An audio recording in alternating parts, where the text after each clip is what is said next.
here with Sergio.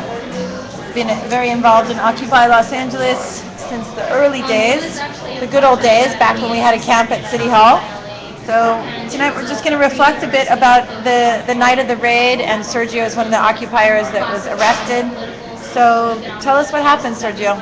Well, I guess in talking about the raid, I think it's important to talk about maybe the preparation and all the conversations that had kind of led up to that. We had originally thought that the raid was going to happen 2 nights before. We had prepared for that. I had volunteered myself as a volunteer medic. I don't have a lot of medical training, but we decided that those of us that were interested in being volunteer medics, we would work at making sure that people were safe, taking people to safety, should tear gas be used, should rubber bullets be used, should people be injured or trampled or whatever. And so there was a lot of preparation that went in before Sunday night, and we kind of formed a cohesive unit.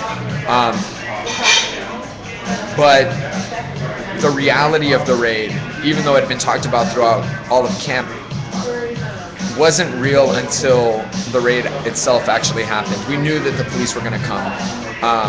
We had heard reports that they were mobilizing at Dodger Stadium, and I actually tweeted a few minutes before, or maybe an hour before, and I said, I'm scared. I tweeted and I said, FYI, I'm scared, but sometimes it is important to stand up against our fears for what is right. And I think watching these soldiers, and I refer to them as soldiers at this point because I do believe it was a paramilitary operation.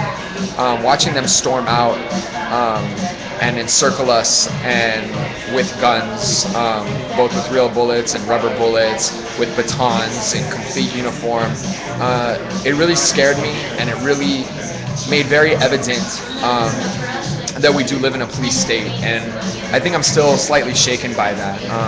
I won't go into detail about exactly my arrest, but just hearing all the stories that were very similar to mine, some that were very much worse than mine, thinking about my time in jail, it made me realize really what we are up against. And while it does scare me, it also gave me a lot of hope to see how unified we were within the jail. We mic checked each other. We mic checked across the halls. We mic checked cell to cell. We had impromptu general assemblies. And so while the state is powerful, and while the state has the guns, and while the state has the helicopters, and while the state has these cars and shields and all these things, we have a unity and we have a voice, and that is so powerful, and we don't know what to do with it.